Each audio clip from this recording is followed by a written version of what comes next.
Cessez de croire que vous souffrez d'hypersensibilité. Cette croyance découle uniquement d'une comparaison avec autrui. Mais puisque vous êtes unique au monde, votre sensibilité est totalement accordée à votre fragrance naturelle et à ce que vous vivez, alors embrassez ce don et utilisez-le à bon escient.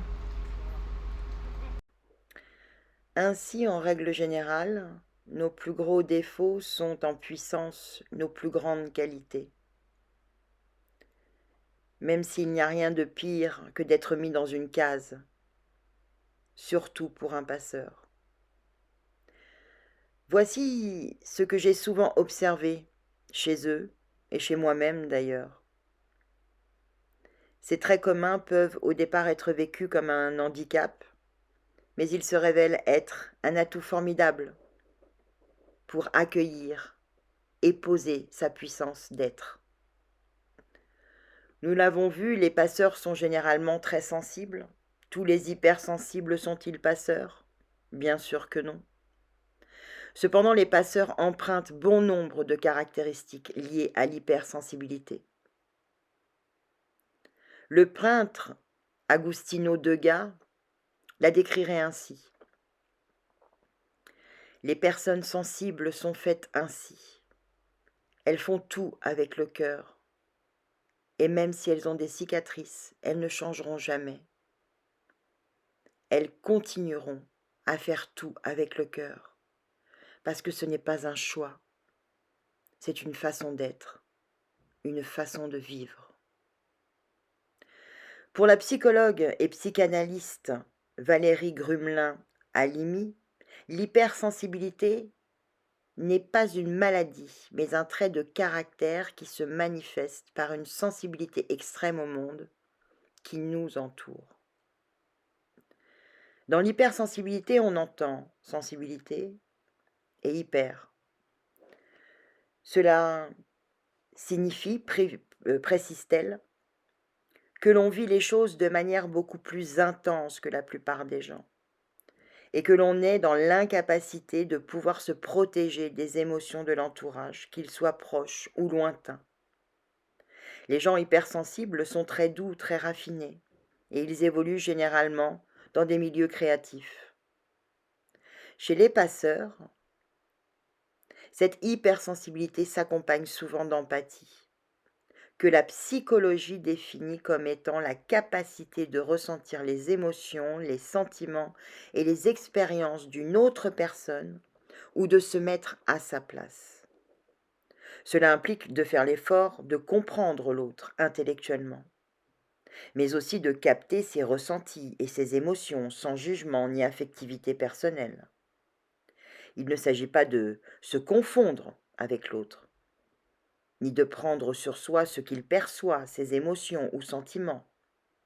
Mais bien au contraire, l'empathie suppose de garder le recul nécessaire à l'analyse de ce qu'il se passe. Cet aspect fera partie du travail qui attend le passeur, un travail intérieur qui l'amènera à passer de l'empathie exacerbée à la compassion. Dans cette optique, son besoin d'authenticité sera toujours très présent. Il apprendra à accueillir ses émotions et il aura d'abord vu comme un signe de faiblesse ces émotions qui lui permettront de sentir la profondeur de l'autre et de cultiver un lien résilient. Avant de parvenir à cette compassion, le passeur aura besoin d'enfiler une armure et de se blinder.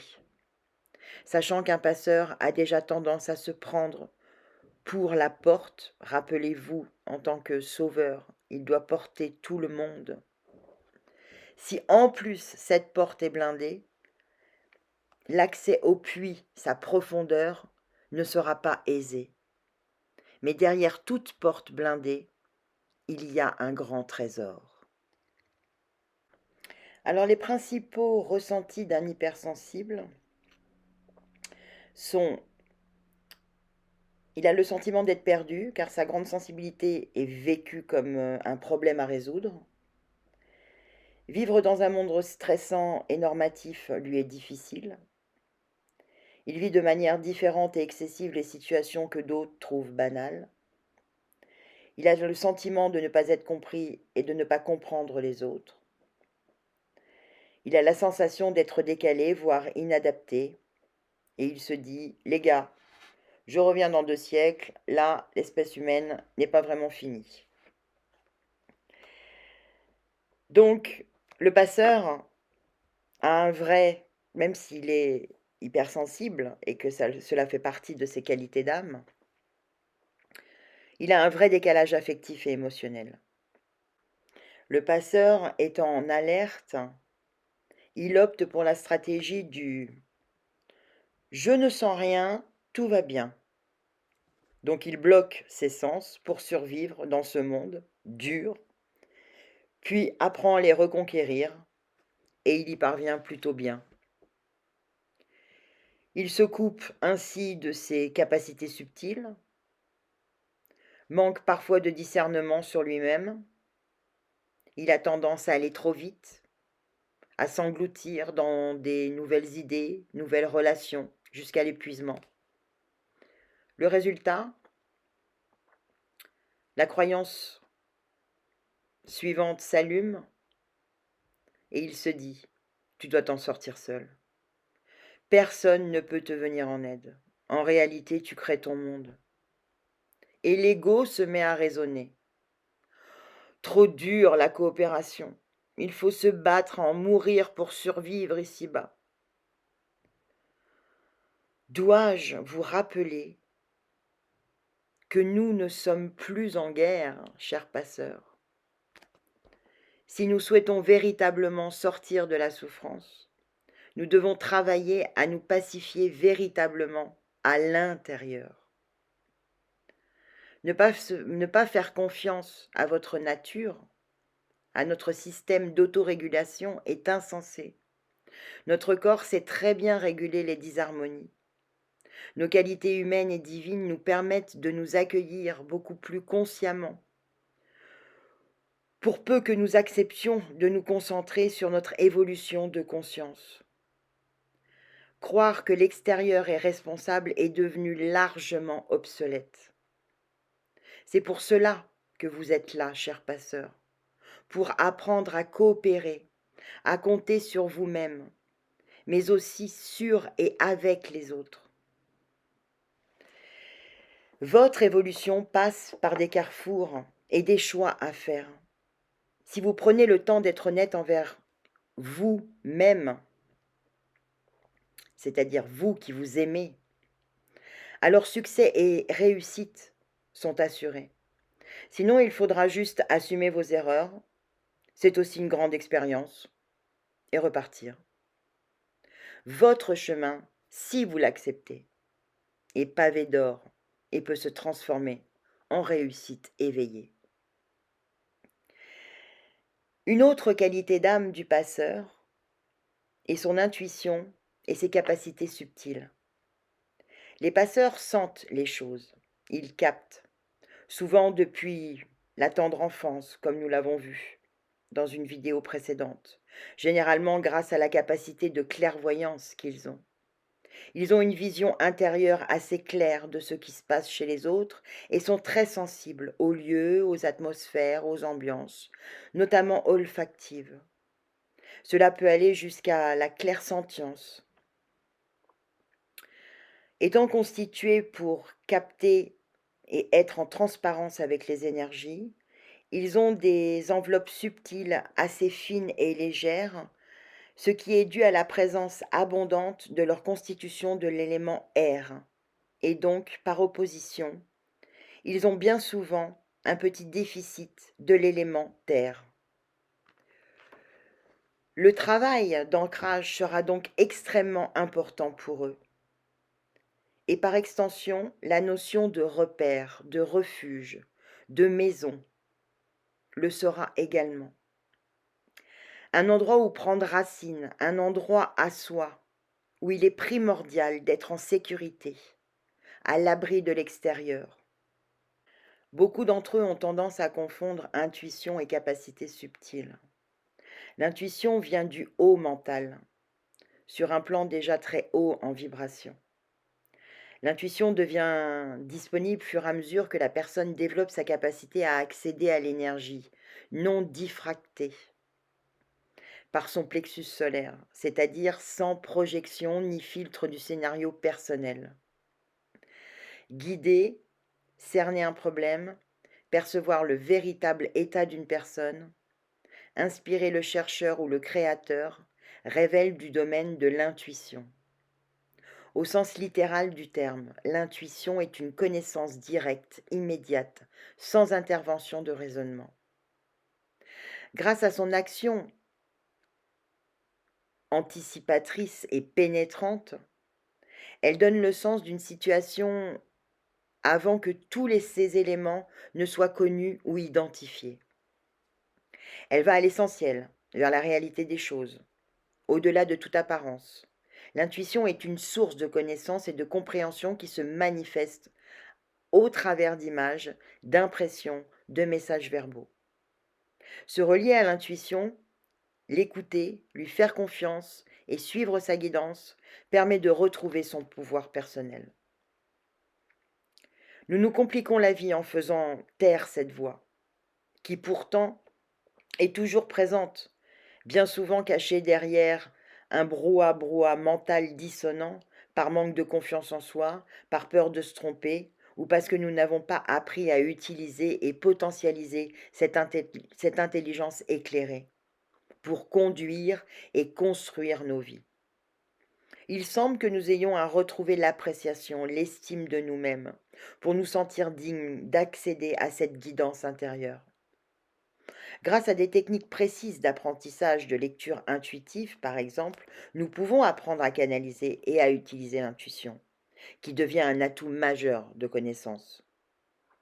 Nous parlons communément d'intuition féminine. Par nature, la femme est plus proche de cette aptitude innée. Les qualités de réceptivité, de sensibilité et d'écoute la disposent à établir facilement cette connexion.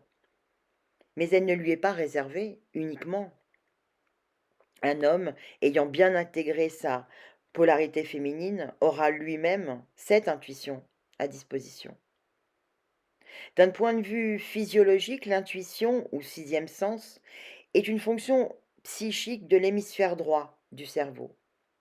Aujourd'hui, il devient essentiel d'établir l'équilibre entre notre côté logique, structuré, et notre côté créatif, intuitif. Car le relationnel ne suffit plus pour répondre à nos problèmes, recherches et demandes actuelles. Le sens profond des choses n'est pas donné par le rationnel. Cela ne relève pas uniquement de ses attributions. L'intuition, en tant qu'intelligence éclairée, peut prendre place dans notre vie et modifier notre manière d'agir, de penser. Elle nous permet de communiquer avec notre âme. Nous générons alors plus de positivité et de discernement dans nos paroles. L'intuition peut nous aider à établir une passerelle entre notre réalité quotidienne et matérielle et notre sagesse intérieure, voire spirituelle. L'humanité a toujours cherché à savoir, à connaître, comprendre. Nous portons ce désir de sortir de l'obscurité, de lever ce voile, le voile de l'illusion. Actuellement, il devient essentiel d'établir un équilibre entre notre côté logique, structuré, et notre côté intuitif, créatif. C'est tout l'objet des yogas qui font travailler cette alternance cérébrale pour un bon équilibrage de notre cerveau. Le monde est en pleine mutation. Tout bouge.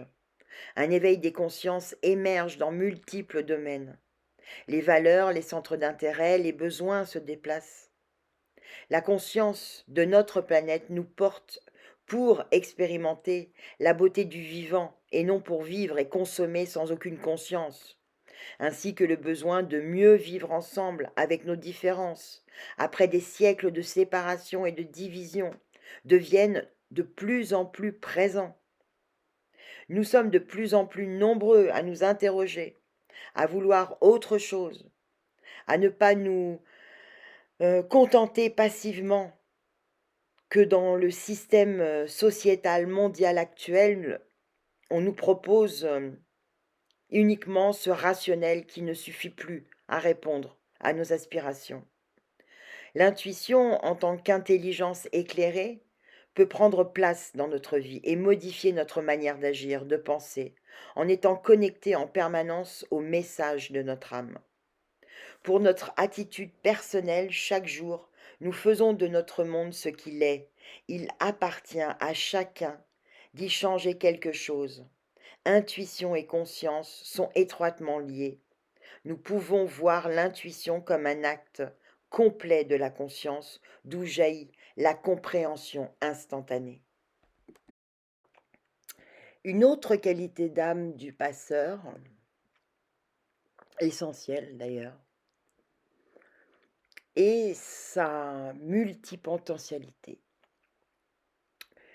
La grande mode actuellement est aux multipotentiels et aux personnes à haut potentiel, qui généralement sont aussi des hypersensibles. J'évoque ce sujet car force est de constater que bon nombre de passeurs que j'ai côtoyés en consultation ou en conférence ou dans la vie ont de très nombreuses caractéristiques propres aux multipotentiels. Alors, reprenons déjà quelques définitions pour ne pas tout mélanger. Qu'est-ce qu'un multipotentiel? Emily Wapnick, dans son livre How to Be Everything, en donne la définition suivante. Un multipotentiel est une personne qui s'épanouit dans la multiplicité. Alors, d'après ça, il a tendance à s'intéresser à de très nombreux domaines qui peuvent rien avoir les uns avec les autres, à la fois dans sa vie professionnelle et ses loisirs. Le multipotentiel tend à s'intéresser vivement à un sujet pendant un temps, puis à s'en lasser et à passer à autre chose. Donc, il a tendance à se sentir hyper mal dans un monde où l'on nous demande d'être en permanence dans la spécialisation, de devenir des experts, de trouver notre niche, etc., etc. Toujours selon Emily Wapnick, cela confère donc des super-pouvoirs. Alors, quels sont ces super-pouvoirs? Déjà, un mixte de connaissances. Parce que le multipotentiel touche à de nombreux domaines. Il a cette capacité à importer des bouts d'un domaine dans un autre. Et ce mix de deux domaines ou de deux éléments qui n'avaient pas encore été associés auparavant crée l'innovation. Et puis il y a aussi la rapidité d'apprentissage. Lorsque le multipotentiel trouve un nouveau sujet qui l'intéresse, il a tendance à y aller à fond. Il va notamment absorber beaucoup de connaissances sur le sujet, du coup, il apprend vite. Et à force de réitérer ce comportement, il devient expert en apprentissage. Et comme il change souvent de sujet, il a l'habitude d'être un éternel débutant, étudiant, et de sortir de sa zone de confort. Mais à chaque fois, il ne repart pas vraiment de zéro, puisqu'il a emmagasiné beaucoup de connaissances et de connaissances, de compétences et de connaissances tirées de ses centres d'intérêt précédents. Une hyper-adaptabilité lui est reconnue aussi. Le multipotentiel est capable de changer de casquette selon la situation. Il est habile pour jongler entre les disciplines et les compétences. Ayant des capacités subtiles assez développées et une intuition assez présente, le cerveau droit des passeurs est souvent en hyperactivité. En réalité, leur capacité à établir des liens, leur grande sensibilité, leur créativité dans la recherche de solutions, tout en prenant en compte les aspects vibratoires, les rendent capables d'associer de très nombreux paramètres. Ils sont donc souvent originaux et pragmatiques à la fois. Rappelez-vous leur mission, faire le lien, être un pont entre les différentes parties, les différents mondes. Cela commence par travailler pour eux-mêmes l'alternance cérébrale, cerveau gauche et droit, mais aussi et surtout leur capacité, grâce à l'empathie, à bien analyser et sentir les différents enjeux pour chaque partie, afin d'en trouver les points communs comme un. Un passeur est un excellent arbitre. Il sait faire avancer le jeu entre des profits opérationnels et créatifs, entre direction et salariés, entre différentes équipes, entre parents et enfants, entre, oui, entre, entre dans le champ de l'autre est une invitation à chacun. Ainsi, les passeurs peuvent aussi être dans la guérison, l'enseignement, la créativité ou la communication des idées. Ils seront capables d'utiliser leur côté chaman et d'être en lien avec la terre, mais aussi en lien avec toutes les familles d'âmes. Leur gros problème, c'est qu'ils savent faire énormément de choses et n'ont donc pas une marque de fabrique claire et nette, comme d'autres familles d'âmes pourraient en avoir une. Ce sont des généralistes. Ils vont essayer, souvent pendant toute leur vie, de devenir des experts dans un domaine, alors que ce sont des pivots, des passeurs, comme au volleyball. Ils œuvrent un peu comme un conseiller d'orientation disant « Oui, toi, telle voie pourrait être intéressante pour toi. Je connais une personne qui pourrait t'aider dans telle entreprise. » Ils recherchent donc ton type de profil. J'ai vu un documentaire qui pourrait t'intéresser. Tu vois, tu devrais le regarder. Ils font des liens entre les vibrations grâce à la capacité très développée de leur cerveau droit.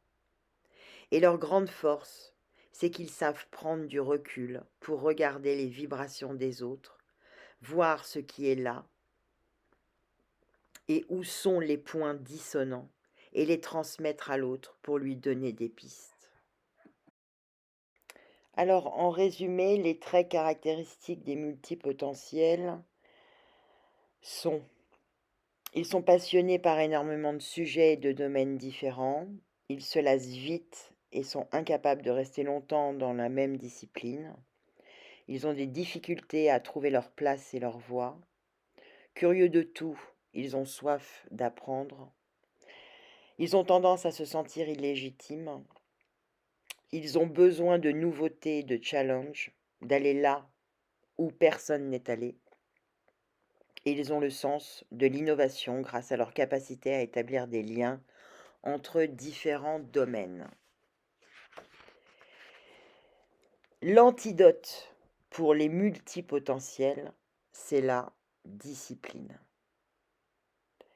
Ceux parmi nous qui apprécient la liberté, l'autonomie et l'indépendance sont des personnes qui d'ordinaire aiment tenter de nombreuses expériences et toucher à plusieurs sphères de connaissances sans les approfondir. Souvent, elles sont réfractaires à toute forme de routine et les tâches répétitives les rebutent. La discipline peut sembler contraire à l'idée de liberté. La première, pensons-nous, limite notre choix, nous force à faire ce que nous ne voulons pas vraiment faire, comme s'entraîner à courir chaque jour ou se priver de dessert, toutes ces choses qui exigent un effort de volonté, de la ténacité. La liberté, au contraire, impliquerait l'absence totale de limites, de restrictions. Elle offrirait un choix illimité et une grande spontanéité. Mais si les mondes extérieurs semblent nous laisser une grande liberté, de plus en plus limitée aujourd'hui, nous n'en sommes pas plus libres à l'intérieur. Certains même sont esclaves d'un cerveau indiscipliné, abritant plein d'images négatives qui tourbillonnent. La discipline demeure la clé qui donne accès à la liberté et à l'indépendance. Et ce principe s'applique tant à la liberté extérieure qu'à la liberté intérieure. La focalisation et la discipline, qui ne procurent entre autres la méditation et les pratiques d'introspection propices à l'exploration de nos croyances, peuvent générer un sentiment de liberté et de paix intérieure. Notre liberté extérieure s'accroît à un effort soutenu de discipline. Une telle liberté en inclut plusieurs. La liberté financière qu'on associe à l'excellence, une plus grande liberté de mouvement, la liberté de voyager, la liberté que donne un corps en bonne santé, la liberté sociale, le respect de soi, la satisfaction qu'on éprouve en travaillant de façon disciplinée, auquel on peut ajouter une plus grande liberté de choisir. La liberté ne se mesure pas uniquement au nombre ou à l'étendue des expériences. Ce que nous gagnons en étendue, nous le perdons souvent en profondeur.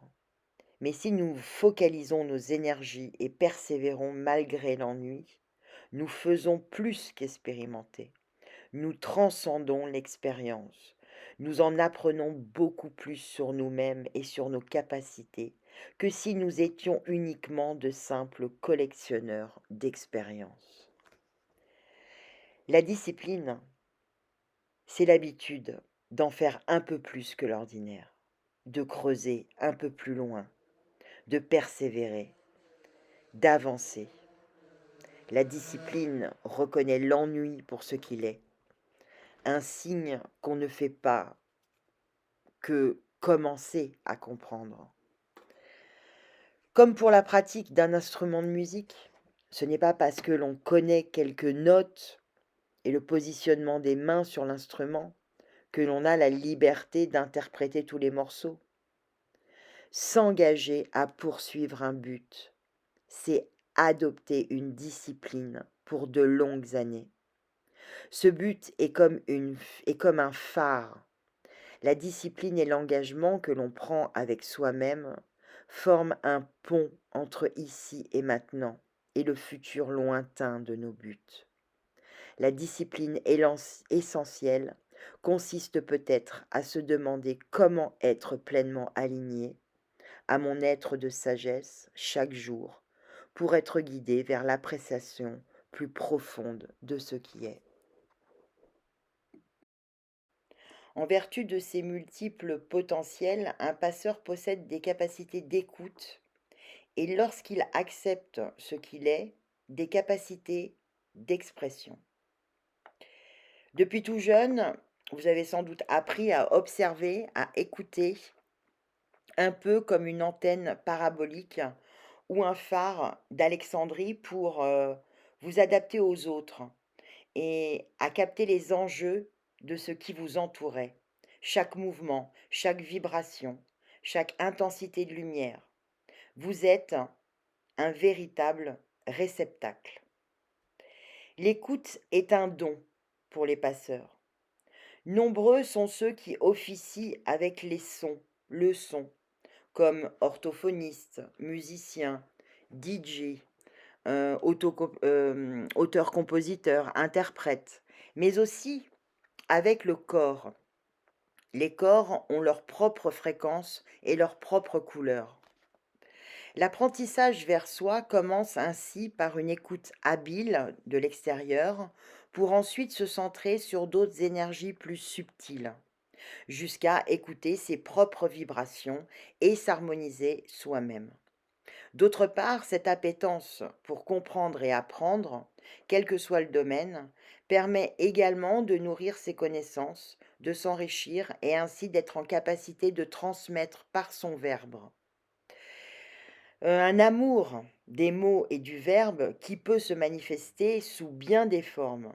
Être par exemple accompagné de symboles, des dessins par exemple, des couleurs, de la musique, comme on l'a dit.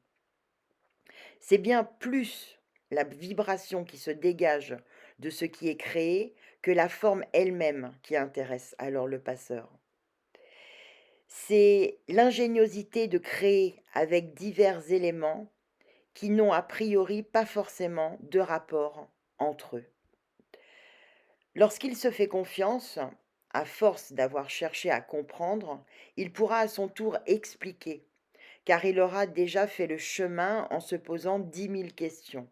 Il a donc une propension à vulgariser ou à rendre accessible en tenant compte de là où en est l'autre. Ces qualités d'analyse et de conseil font partie aussi de ces qualités. Capable de repérer chaque détail, comme d'avoir une vision globale. Un passeur peut officier en tant que pivot et être un excellent chef de projet. Il ressent la vibration du projet et joue le chef d'orchestre pour le mener à bien en guidant et en orientant chaque partie opérante. Le besoin de bien comprendre un système, les enjeux, les risques, afin de bien s'adapter et de se fondre dans les valeurs d'une organisation, lui permet aussi d'apprendre à regarder en mode systémique. C'est un atout non négligeable dans l'analyse d'une problématique. Un passeur excelle aussi dans la prévention des risques, car il repère facilement les vibrations dissonantes ou encore dans l'accompagnement des personnes, car il est naturellement enclin à les considérer de façon holistique. Ces qualités d'âme sont aussi révélées par les valeurs humaines qu'il a. Il n'a pas de grand besoin de possession, de distraction, de confort, de pouvoir ou de célébrité. C'est presque tout ce qu'il fait qui l'enrichit intérieurement. L'intérêt de la personne auto-élitique n'est pas purement passif ni contemplatif. Il implique un désir de comprendre, une volonté de résoudre un problème. On pourrait parler d'un intérêt désintéressé. Ils ont une attirance joyeuse pour la curiosité. Ainsi, chers passeurs, les valeurs humaines et divines vont être particulièrement importantes dans votre fonctionnement au quotidien. Pour vous réaliser, vous le savez, il est important de connaître ses propres valeurs, ce qui vous fait vibrer et qui vous aligne. C'est impératif pour poser un cadre dans vos relations, dans vos actions et dans vos choix. Incarner vos valeurs dans la matière, c'est répondre à l'appel de votre âme. Un passeur est naturellement calibré sur des valeurs humaines et universelles. Il sent et sait très tôt que l'humanité, malgré ses incohérences et des siècles de brutalité, est également capable d'amour, de compassion, de solidarité, de liens profonds et sincères. Il recherche ce monde de conscience, où tout est en harmonie. Il cherche sans cesse toutes les manifestations de cet amour plus grand que cette condition humaine illusoire et attachée à la souffrance. Il cherche comment activer cette part divine et l'incarner ici-bas. La valeur d'un passeur, sa véritable valeur ajoutée, est davantage dans sa présence, dans ses attitudes et sa qualité d'être que dans ses actions.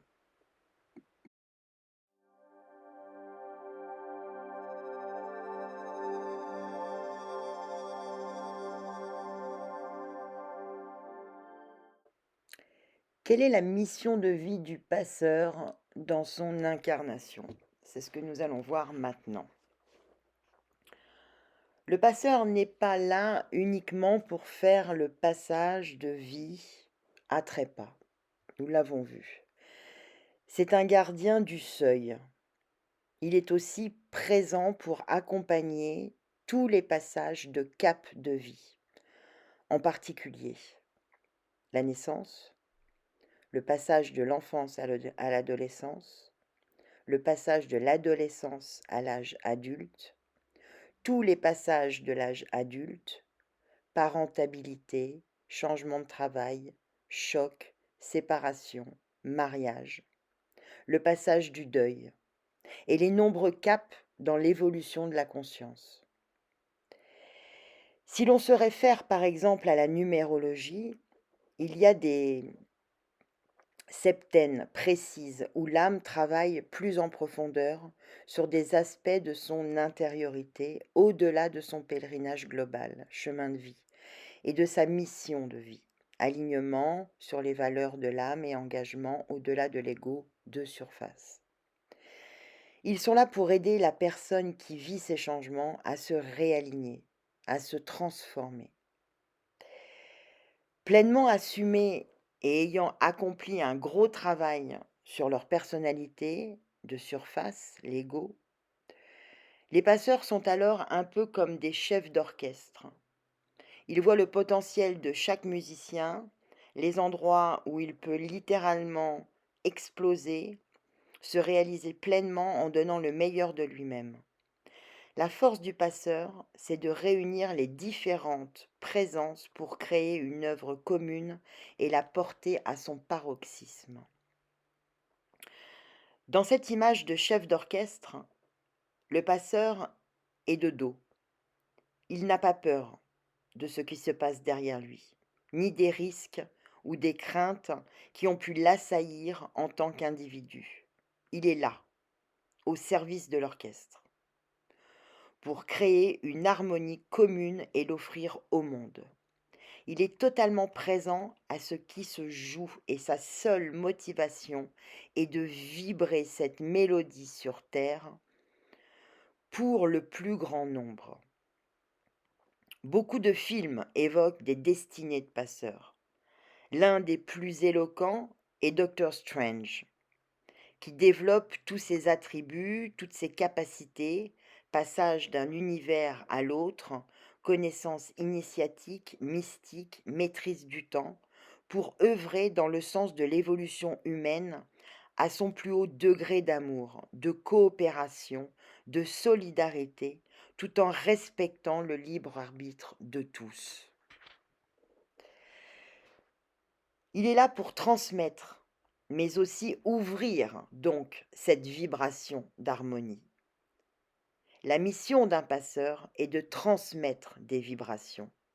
C'est une sorte d'antenne parabolique entre ce qui se passe ici sur le plan physique et ce qui se passe de l'autre côté. L'objectif étant de transmettre les énergies divines ici-bas dans le plan à manifester.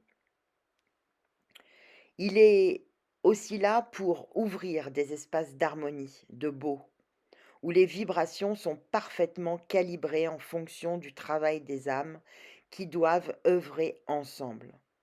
Par le champ de résonance, il attire les vibrations appelées à se rencontrer, surtout en étant là au bon moment.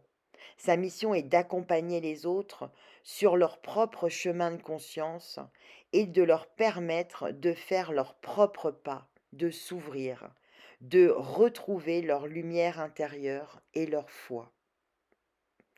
Un passeur a en lui une motivation interne extrêmement forte. Lorsque, lorsque l'on, lorsque, lorsqu'on le côtoie, on ressent un certain enthousiasme, une volonté d'avancer, une force, une perspicacité, une pertinence. Notez que tous ces mots commencent par la lettre P de passeur. La raison d'être d'un passeur est donc, à sa façon, de réveiller les consciences pour qu'elles aient ou retrouvent l'envie de s'éveiller à leur propre nature. Les passeurs sont souvent des généralistes, experts donc. Ils aiment la variété et peuvent changer facilement d'orientation ou d'activité. Ils sont taillés pour le changement puisque par essence, ils travaillent dans le moment présent. Leur devise pourrait être ce qui a été n'est plus et j'accueille ce qui est maintenant, ce qui est sans cesse renouvelé, inconnu. Cela signifie qu'ils apprennent à suivre leur propre flot et à oser changer de cap lorsque la zone de confort devient trop inconfortable. Loi du rythme.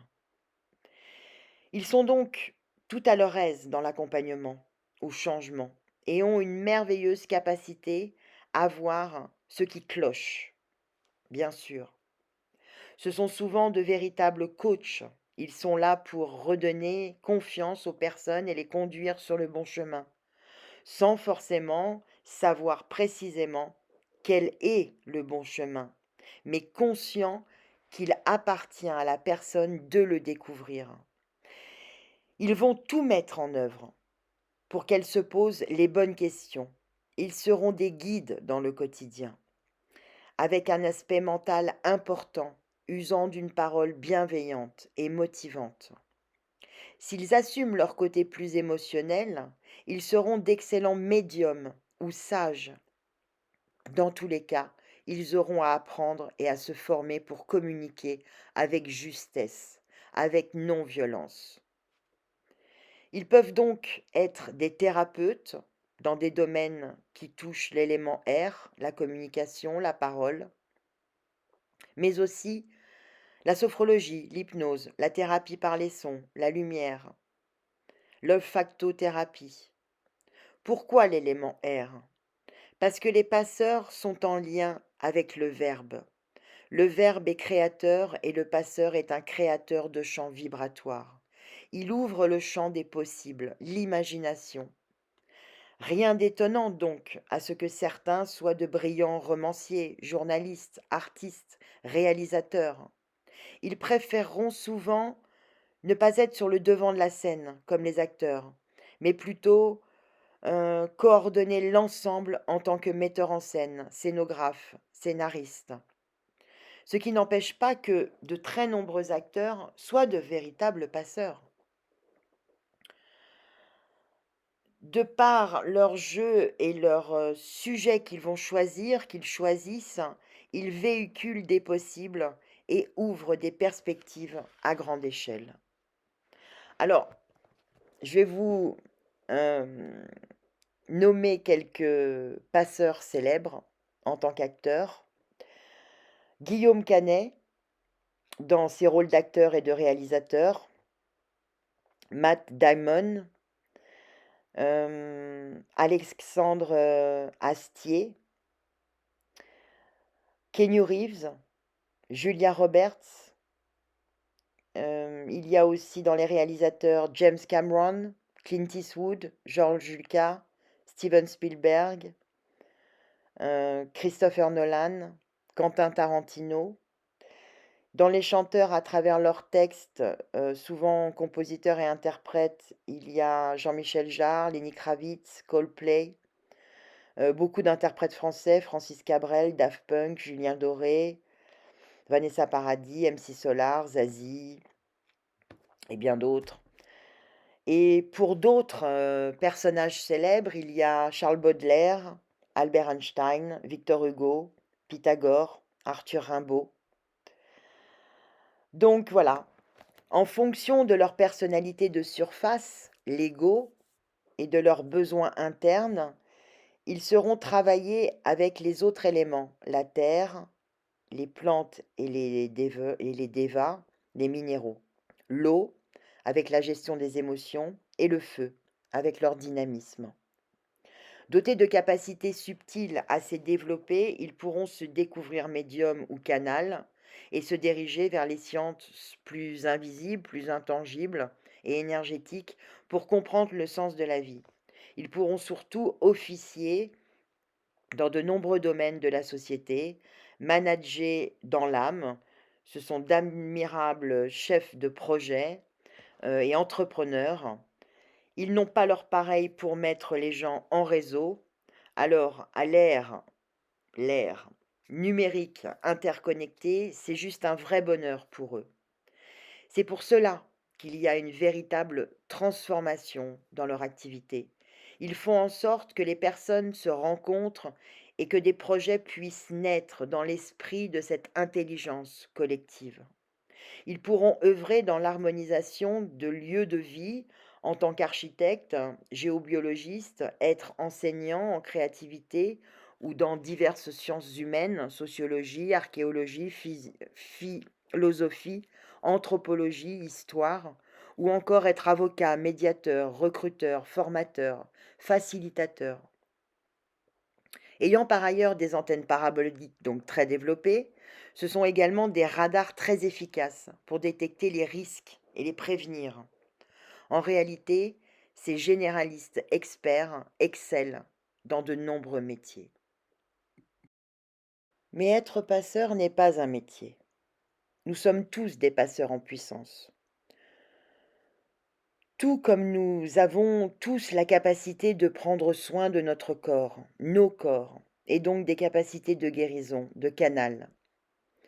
De là à en faire un métier, il convient de regarder à nouveau ce que nous sommes chacun venus expérimenter dans cette incarnation.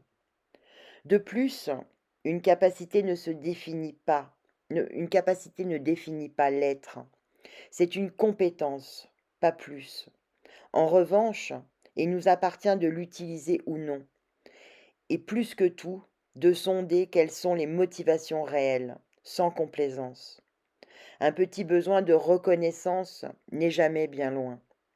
Sentir que l'on fait du bien est une façon de se sentir bien, et donc, de manière déguisée, de se servir des autres pour s'apporter du bien à soi-même, sous une façade de bienveillance. Donner pour donner est un vaste sujet, et reconnaître que l'on agit pour soi est déjà un grand pas. Combien de «je veux aider», «je fais ça par amour» sommes-nous capables de dire, là où se cache parfois un «je veux être utile», trouver un sens, qu'on me respecte? Ce n'est pas tout à fait la même chose que «je m'accueille vraiment et je m'aime tel que je suis», sans chercher à être idéal. Le fameux syndrome du sauveur. Il s'agit d'opérer en permanence un examen de conscience tout en discernement. Et généralement, il est important de se faire accompagner ou d'être supervisé pour continuer à progresser, à remettre en question les acquis, à repérer plus finement encore ses propres illusions. Mais la poésie, la beauté, l'amour, l'aventure, c'est en fait pour cela qu'on vit. Pour citer Whitman, ô moi, ô la vie, tant de questions qui m'assaillent sans cesse. Ces interminables cortèges d'incroyants, ces cités peuplées de sots. Qu'y a-t-il de bon en cela, ô moi, ô la vie? Réponse, que tu es ici, que la vie existe et l'identité, que le prodigieux spectacle continue et que tu peux y apporter ta rime. Que le prodigieux spectacle continue et que tu peux y apporter ta rime.